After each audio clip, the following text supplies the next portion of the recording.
Wendy Report with Wendy Mesley. Hello!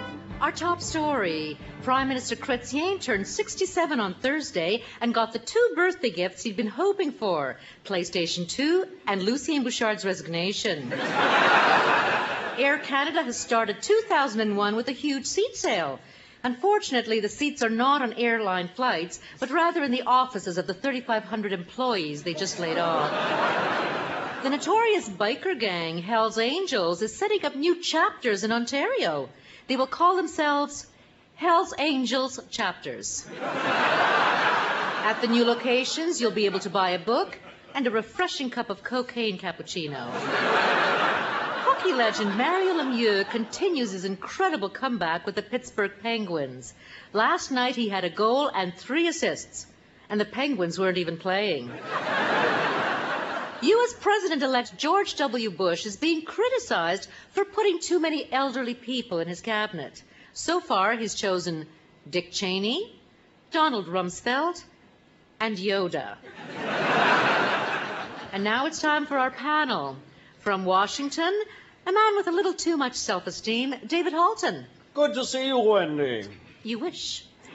And from Toronto, Jeffrey Simpson, the only man who makes Al Gore look exciting. Wendy, I believe it was Jean-Paul Sartre who said... Nobody cares. And from Alberta... I'm Mike from Canmore. This is no. He's a Capricorn. In New Brunswick, doctors have ended their strike. Wendy, doctors were making outrageous demands, like getting paid. Actually, doctors are asking for a pay increase of at least 30%, and I think it's justified. After all, they do have to live in New Brunswick. Good point. Mike, what do you think about the doctor strike? Well, too bad it didn't go on for a long time. Why? Well, then doctors would know what it's like to sit around waiting endlessly. Next topic. Fugitive couple Ron and Lauren Koval are waiting trial for allegedly misappropriating $100 million. David? Wendy, in the legal world, for misappropriating funds, you're known as a criminal. In the political world, you're known as the Minister of Human Resources. Jeffrey? Wendy, the inevitable ramifications of the aforementioned jurisprudence... Too many big words. Mike, what do you think about the Kovals? I've never driven one. I prefer my pickup truck. Like if they came out with a Koval SUV, I might get one. Okay. Puff Daddy is in court facing 15 years in prison after a man was shot with the rapper's gun. Well, Wendy, the judge said he would have thrown the case out if Puff Daddy had shot Eminem. Mike? Yes? Puff Daddy? Oh, no, thanks. I like Shreddies.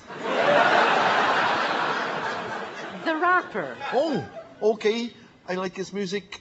I play it real loud because it keeps the bears away from the septic tank. Next topic, the search for 7 escaped Texas prisoners. Officials have yet to locate the convicts, but suspect they may be hiding in the British Columbia NDP government. George W. Bush has been named Time Magazine's Person of the Year. Yeah, but even better, he was also named Man of the Year by Dumb Guy Magazine. Huh? What's that, Norm?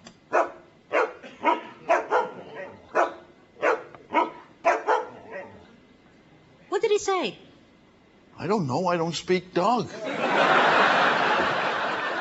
A recent economic report says by 2030, the Canadian currency will likely be the U.S. dollar.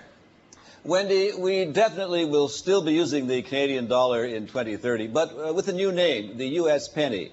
Now, Mike, what do you think about the Canadian dollar? Well, I like it. It's round. It's got a loon on one side and a bird on the other.